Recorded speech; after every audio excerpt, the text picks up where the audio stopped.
Hi, my name is Rajiv Rubello, and I'm the principal and actuary of Colva Insurance Services. Colva is a consulting firm that advises policy owners in both the life settlement and life insurance industries on how to obtain the most value out of their life insurance policies. This presentation is going to focus more on the life insurance side of policy ownership and basically talk about why fiduciaries and trustees who are placed in charge of managing the life insurance policy on behalf of the policy owner have an ethical, legal, and financial responsibility to properly manage the asset. So let's just go ahead and go over a quick agenda of what we'll be covering in this presentation. We're first going to start by talking about the need for a fiduciary responsibility and why that's necessitated because of how the life insurance policy is sold, which is primarily by agents who are more incentivized to try and maximize the premiums that are paid into the policy in order to maximize their commissions, as opposed to kind of work on the best interests of the policy owner. We're then going to go over a specific legal case example in which a fiduciary or trustee rather was sued by the beneficiary for not acting in the best interest of the beneficiary. This is just then going to lead into a discussion of the Uniform Prudent Investor Act and how that kind of mandates how trustees should take care and properly manage a life insurance policy and treat it as an asset or any other asset that they're currently managing. We're then going to go over a mathematical case example which shows different funding premium strategies and which is the most appropriate given the insured's life expectancy and the cost of insurance rates on a policy. So let me just go over a quick bio of my own background and experience and how it lends into the topic we'll be covering here today. As I mentioned, I'm an actuary. I started my corporate career as an actuary at New York Life, where I looked at New York Life's lapse experience and mortality experience and basically saw how that compared to our assumptions that we made and adjusted our assumptions accordingly to account for that experience. I then moved on to the pricing department of New York Life, where I worked on the pricing teams of the UL and variable universal life products and basically helped that team make those products profitable for New York Life. Based on this experience, I was recruited to work at AIG, which at the time and still does owns the largest life settlement portfolio in the world, with approximately $4 billion in market value at that time and over 6,000 life insurance policies. I started my career at Colva in 2011, my own consulting practice, basically to try to utilize my experience in the life settlement and life insurance industries to help policy owners in both arenas get the maximum value out of their policies. So let's start at the beginning and basically why do life insurance owners need a fiduciary? And the reason for that is that the life insurance policy as it's sold to the policy owner is not often done in the best interests of the policy owner. Life insurance is usually sold by agents, and life insurance agents are incentivized to sell the policy owner as much life insurance as possible, and often they're incentivized to get that policy owner to pay as much in premium for that policy as possible. And the reason for that is that their commission can be anywhere from 50% to 120% of that first year of premium. For this reason, oftentimes policy owners will purchase a policy and then a couple years later will realize, you know what, I don't need as much life insurance as I purchased, and they'll end up canceling the policy. In fact, approximately 50% of all permanent policies are canceled within 10 years. This is a huge financial loss for a number of reasons. First, there's a huge cancellation penalty if the policy is canceled early. And so what happens is that these policy owners are hit with a surrender charge and penalty when they try to withdraw their money out. This often means that policy owners are earning very little on the premiums they put into the policy and could have earned a much better return elsewhere.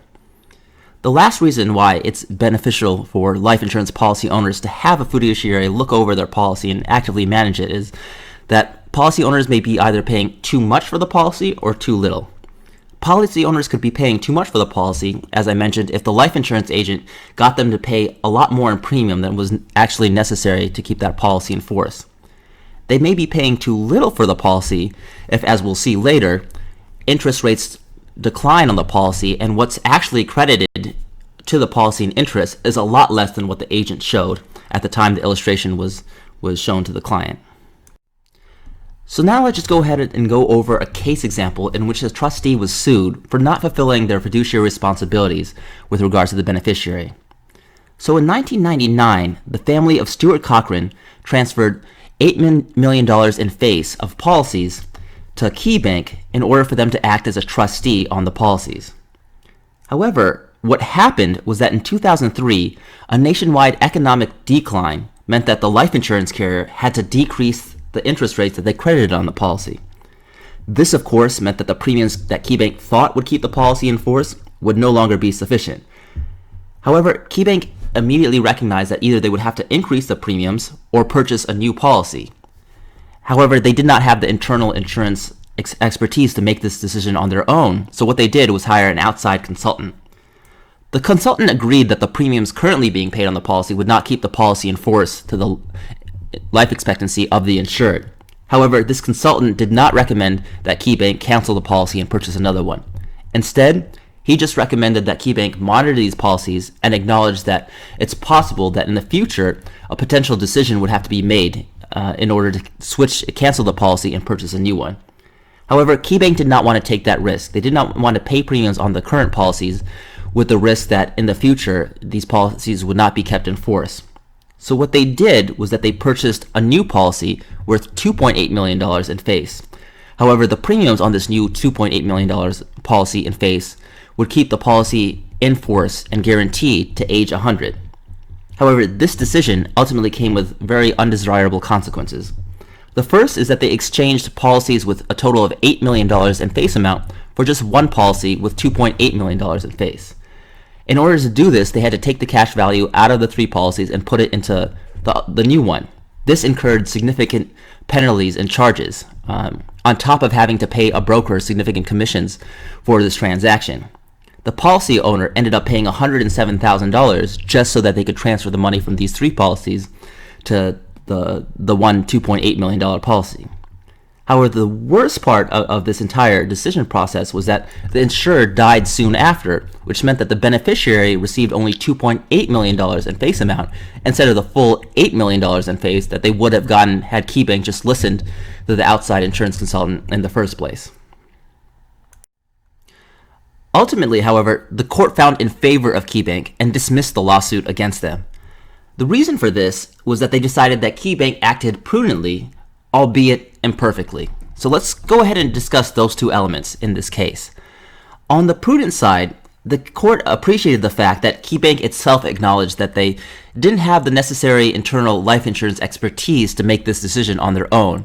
And so they went out and hired an outside insurance consultant who had more expertise in this arena than they did. Furthermore, the court appreciated KeyBank's decision to make this transfer of policies, given KeyBank's aversion to the longevity risk associated with keeping the current policies on their books and having to make the same potential decision later on down the road.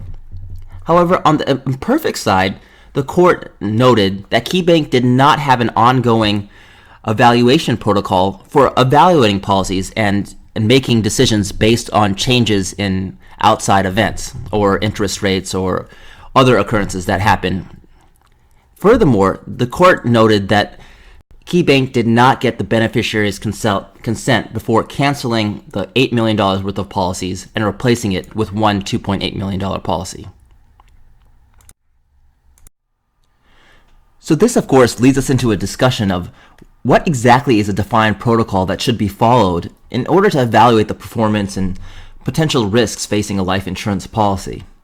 Well, the Uniform Prudent Investor Act was passed in several states exactly for the express purpose of helping fiduciaries and trustees understand exactly what they had to do in order to fulfill their responsibilities with regard to properly managing life insurance policies. So, if KeyBank had established and followed through with this type of protocol from the time the Cochran family initially transferred the policies under their care, the Cochran family would not have had a basis for filing the lawsuit in the first place. So, one of the main things that the Uniform Prudent Investor Act addresses is that it asks fiduciaries and trustees to treat the insurance policy as they would any other asset. And what that means is to use financial metrics such as net present value and internal rate of return in order to evaluate the expected performance on the policy and as well as the risk. The second thing that the Uniform Prudent Investor Act asks trustees to address is that it asks them to evaluate different investment funding strategies and opportunity costs for the policy given the insured's life expectancy. So for example, there are multiple ways you can fund a policy. We'll talk about two main ways here. The first is that you can overpay in the early years, which will end up leading to you paying less in the later years should the insured live a long life. However, the other option is to underfund the early years and pay less at the beginning, with the downside consequence that you will have to pay more if the insured lives longer than the life expectancy. So obviously, the choice of options really depends on how long the insured is expected to live. So if there's a change in the life expectancy of the individual, it's important to look at your strategy and change it accordingly, right?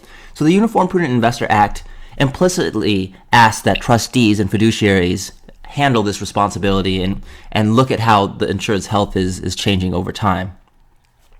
The other part of the Uniform Prudent Investor Act is that it asks trustees to compare other policies with similar risk profiles. What that means is that other policies in the market perhaps could be performing better than the current policy is under the current interest rates, at which point it would make sense for the policy to be replaced. Finally, the Uniform Prudent Investor Act delegates the responsibility, or allows trustees and fiduciaries the ability to delegate the responsibility of managing these policies to another qualified party who has more expertise in the life insurance field than they do.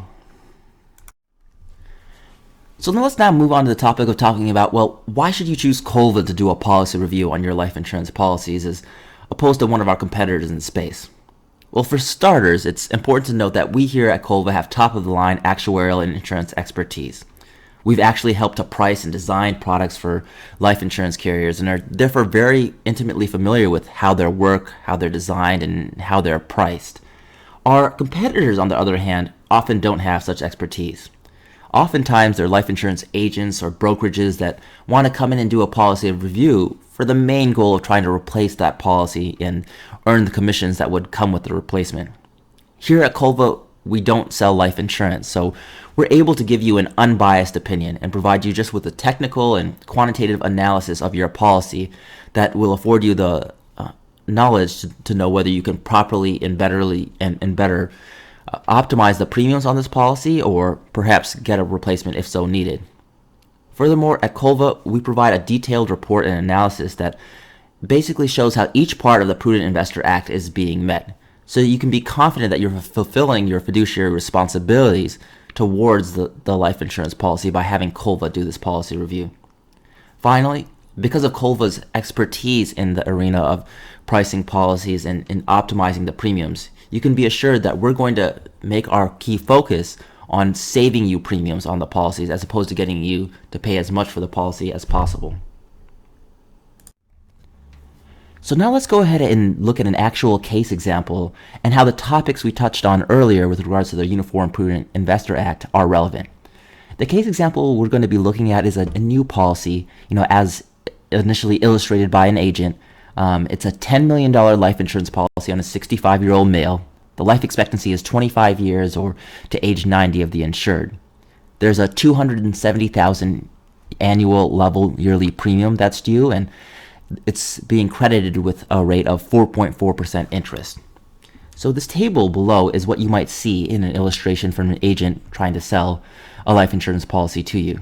In the first column, we have the policy year in 5-year increments. The second column is the age at the end of the policy year. This third column in purple is the premiums paid in the year. We can see it's $270,000 each year. And then in the last two columns, we have the surrender value and the death benefit at the end of the year. This row in pink is the life expectancy of 25 years.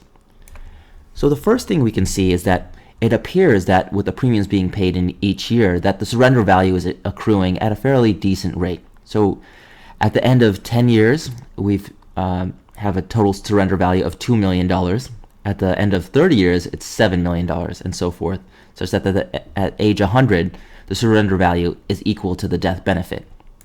However, this is a little bit misleading, as when you illustrate a policy this way, it appears that the surrender value is a good return on the premiums you're being paid into the policy. So the premiums being paid each year appear small relative to the end of the year surrender value. However, let's go ahead and look at that same table, but instead of showing the premiums to be paid in each year, let's illustrate the total premiums that are paid to date, or to the end of the year. So in purple here, we can see that the end of 5 years, by paying $270,000 each year, by the end of the year you've paid $1.3 million in premiums. Correspondingly, at the end of year 30, you've paid almost $8 million in premiums. So when we show the total premiums paid to date and then compare it to the surrender value at the end of the year, we can see that it's not as great of a return as we initially thought it looked like. So at the end of 10 years, we've paid $2.7 million into the policy, but only received $2 million at the end of the year if we choose to cancel it. It's not, in fact, until the end of year 35 that we can see that the total surrender value exceeds the premiums we've been paying into the policy. So when we look at it from this view, it's easy to see that the premiums being paid to date appears large relative to the end of the year surrender value, and it's not as great of a return as the 4.4% we initially thought we'd be making on it. So in this slide, what we've done is actually taken and looked at the actual year-by-year IRRs at the end of each year. We've also illustrated the total premiums paid to date in this column. So we can see here that in the early years, the surrender value is extremely poor, right? It's not until the later years, after year 30 or so, that the surrender value end of year IRR starts to get positive.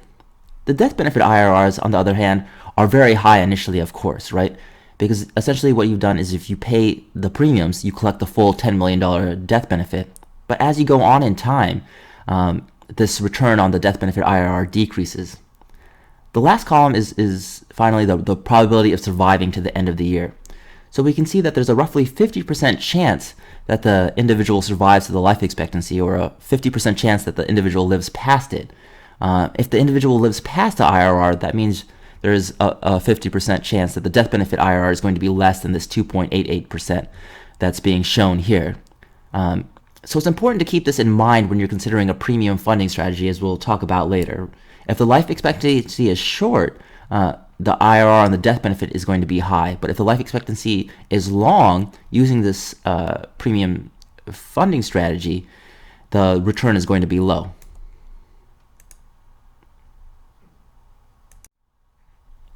So now let's look at an alternative funding premium strategy. So instead of paying a level premium each year, what we're going to do is pay the minimum premium in the policy each year to keep the policy in force. So we can see here the column in purple is the premiums being paid in each year. So in year 5, we're only paying $52,000 in premium, but we can see that this increases steadily, such that at the end of year 30, we're paying almost $800,000 in premiums for a $10 million policy. We can see that this end of year surrender value is roughly, or exactly $1,000 rather, because we're keeping this low in order to keep the premiums being paid into the policy low. So we're not as interested in the surrender value accrual as we are in just keeping the policy in force, so that when the insured dies, we can get the death benefit. So again, the minimum funding pattern is low in the early years, but high in the later years. So now let's go ahead and do a comparison of the premium funding strategies. We're going to compare the level premium funding strategy versus the minimum premium funding strategy. So in this column here, we have the total premiums paid to date for the level premium strategy, and in this column here, we have the total premiums paid to date for the minimum premium strategy. We also have the surrender value year IRRs and the death benefit IRRs in the corresponding columns. So the first thing I'd like to point out here is that the effect on the surrender value IRR. So we can see, as we talked about with the level premium funding strategy, that the surrender value IRR is fairly low, even towards the final years. With the minimum premium funding strategy, we've essentially said, you know what, we're not interested in this accrual at all, so we'll take a loss in the surrender value. And the reason that this is being done is because we want to maximize the death benefit end of year IRR. So we can see that by using the minimum premium funding strategy, the death benefit end of year IRR is 112%, whereas it's only 76% for the level premium strategy. And the reason for that is you're paying less in premiums to this point in time, such that by the end of 5 years using the minimum premium funding strategy, you've only paid about $720,000 in the policy, whereas using the level premium, you've paid $1.35 million into the policy. finally, at the life expectancy, we can see that the death benefit end of year IRR is about 3.84% using the minimum premium funding strategy. So this, of course, calls into question, well, which funding premium strategy should I use? And it really depends on the life expectancy of the individual, right? So if you get information that the insured is going to live shorter than this life expectancy, maybe to 15 years or 20 years, then clearly it's better to use a minimum premium funding strategy as opposed to the level premium funding strategy. However, if it becomes apparent during the policy review process that the insured is going to live longer than the life expectancy, then the level premium strategy seems to make more sense, as it's going to protect the premiums from getting that are being paid in the policy from getting too high. We can see that if the insured lives to 30 years and we've chosen to pay the minimum premium funding strategy, that you've roughly paid about $10.7 million into the policy for a $10 million death benefit. So this kind of illustrates the difference between the risk and the reward profile of funding premium strategies, and why it's important to review the policy and understand if the life expectancy of the insured has changed, that it's important to also correspondingly change the funding premium strategy on the policy. So again, the takeaway is that the level premium strategy reduces longevity risk, while the minimum premium funding strategy increases the expected IRRs. So let's just go ahead and recap some of the main reasons that it's important for fiduciaries to do a policy review of the policies under their care. As we talked about, it's quite possible that the policy can be overfunded or underfunded, and as we discussed earlier in the presentation, it can be overfunded if it's been sold by an agent, looking to maximize his commissions and the premiums being paid into the policy, and it can be underfunded if there have been changes in the cost of insurance, or the interest rates have declined such that the previous premium schedule is no longer sufficient to keep the policy in force for much longer. There can also be changes in the life expectancy. So initially, perhaps the insured was expected to live to age 100 and the premium schedule was enough to keep the policy in force to age 100. However, now it's possible that the insured is only expected to live to age 80, in which case it doesn't really make sense to pay that level premium to 100. And it's important to do a policy review and adjust the premium schedule accordingly so that you're maximizing the value of the policy. Finally, it's important to acknowledge that it's possible that other life insurance products on the market could offer a better performance, right? In terms of surrender value IRRs or death benefit IRRs, or just lower premium costs to maturity or whatever the life expectancy of the insured is. And if this is the case, it's important to do a quantitative review of the policy and comparison and see which product best matches the needs of the insured. So that concludes this presentation on why fiduciaries have a responsibility to do a quantitative review of their policies. I hope you've learned a lot from this presentation. If you do have follow-up questions or are interested in having COLVA do this type of review for the policies under your care, please contact us. You can visit our website at www.colvaservices.com or give us a call or email at the number and email address listed below. Thank you.